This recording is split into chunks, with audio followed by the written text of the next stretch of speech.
Do I regret the fact that he has quite obviously conducted himself in a manner unbecoming? In the quiet of Windsor Great Park, where mist still curls over the lawns at dawn, history has once again turned cold. On October 30th, King Charles made a move that shook the very foundations of the British monarchy. A formal notice was served, an order was given, and a brother was cast out. After decades of scandal, shame, and uneasy silence, Andrew Mountbatten Windsor, once known as Prince Andrew, Duke of York, has been told to surrender his home and his royal titles. The same man who grew up under the crown's protection now finds himself stripped of its grace. The Royal Lodge, his sanctuary for over 2 decades, will soon stand empty. The man and woman who once ruled its halls, Andrew and Sarah Ferguson, are leaving, and with them, an entire chapter of royal life comes to a bitter end. It didn't begin with the eviction, it began with a friendship that would destroy everything. In the late 1990s, Prince Andrew met Jeffrey Epstein, an American financier whose name would later become synonymous with depravity. Through Epstein's companion, Ghislaine Maxwell, Andrew stepped into a world that blurred wealth with wickedness. At first, it seemed harmless, the parties, the introductions, the access, but the company he kept would come to define his downfall. By 2011, whispers had turned into front-page scandals. The BBC reported on Andrew's troubling ties to Epstein, who by then was a convicted offender. And yet, the prince remained unshaken until the evidence grew too loud to ignore. Then came the accusations. Virginia Giuffre? Then a young woman stepped forward. She claimed Epstein had trafficked her and that she was forced into acts with Andrew when she was just 17. Her story was harrowing, involving London, New York, and a private island that has since become infamous. The palace denied everything, but the world had already made up its mind. If there was ever a chance for redemption, it died on live television. In November 2019, Prince Andrew sat across from BBC's Emily Maitlis for what would become one of the most catastrophic interviews in royal history. The intention was simple: to clear his name. The result was ruin. His tone was detached, his answers chillingly tone-deaf. He insisted he couldn't have been with Giuffre on the night in question because he'd been at Pizza Express in Woking, a line that instantly became a cultural punchline. But perhaps most damaging of all was his lack of remorse. Asked whether he regretted his friendship with Epstein, Andrew replied that the relationship had some benefits, a phrase that hung in the air like a curse.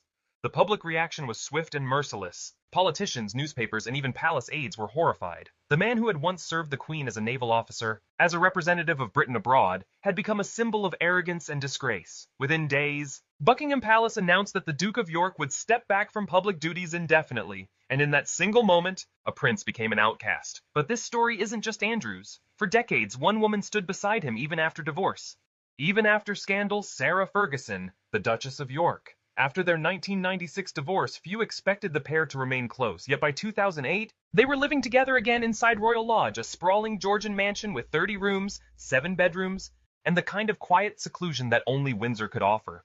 They raised their daughters there, hosted family dinners there, and for a time, it seemed they had found peace, 2 broken royals making the best of their exile. But then, the Epstein revelations dragged Ferguson's name back into the headlines. In 2011, she admitted that Epstein had helped pay off one of her debts. She called it a huge error of judgment.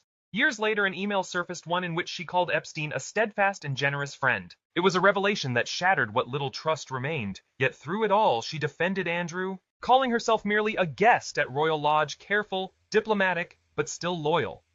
That loyalty, however, could not outlast the crown's patience. By 2025, the scandal had stretched into its 2nd decade. Every few months, new evidence surfaced. Emails, photos, court documents. One revealed that Andrew had continued communicating with Epstein even after, claiming to have cut ties, proof of deception the palace could no longer ignore. King Charles, already under immense pressure to modernize and preserve the monarchy's dignity, faced a brutal choice: protect his brother or protect the crown. The decision came quietly, but its echo was thunderous. On October 30th, Buckingham Palace confirmed what many had long expected: Andrew's remaining royal titles were to be removed, his lease at Royal Lodge revoked. The statement was brief but final. His Majesty has initiated a formal process to remove the style, titles, and honors of Prince Andrew. In that sentence, a lifetime of privilege was erased.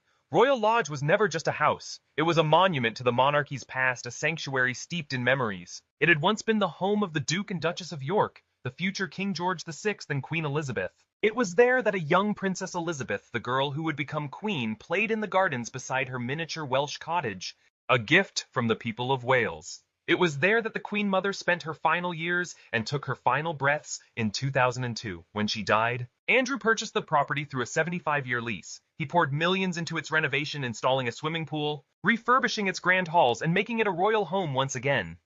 For 2 decades, it stood as his fortress, a reminder of who he once was. But history has a cruel sense of symmetry. Just as Edward VIII had been exiled after choosing love over duty, so too has Andrew been forced out not for love, but for the choices that dishonored the crown.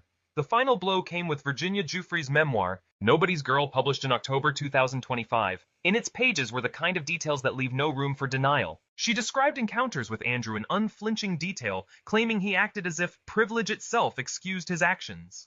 The public was outraged. And when reports surfaced that Andrew had been living rent-free at Royal Lodge, paying only a symbolic peppercorn rent, outrage turned into fury. Politicians called for accountability. Protesters gathered at Windsor's gates, and in the court of public opinion, the verdict was clear: it was time for him to go. For King Charles, this was not merely administrative, it was personal. This was his brother, his mother's son, but it was also a test of his reign. The monarchy could not move forward while burdened by its most shameful scandal. And so, Charles made the decision that even Queen Elizabeth could not bring herself to make to draw the line. The formal eviction papers were served. Andrew and Sarah were given notice. They would vacate Royal Lodge, and he would relocate to a smaller property on the Sandringham estate.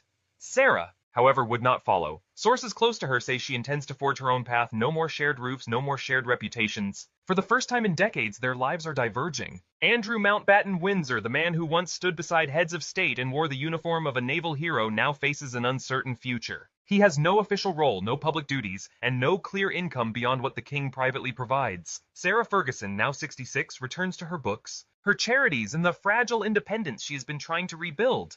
But the stain of scandal follows her too. Their daughters, Princess Beatrice and Princess Eugenie, remain silent, caught between love for their father and loyalty to the crown that has defined their lives. And so the story of Royal Lodge ends not with triumph, but with exile. In a stunning twist, shaking the very foundation of the British monarchy, the Epstein scandal has returned to haunt the royal family once more, and this time it's personal. Prince Andrew's fall from grace has become a symbol of how power, privilege, and silence can blind even those born into the highest halls of duty. He may have never faced criminal charges, but the court of public opinion has already spoken, and its verdict is unforgiving. King Charles's shocking decision to evict his brother from Royal Lodge isn't just about property, it's about legacy. It's a message carved in stone that in this new era of royal accountability, not even the Queen's favorite son is untouchable.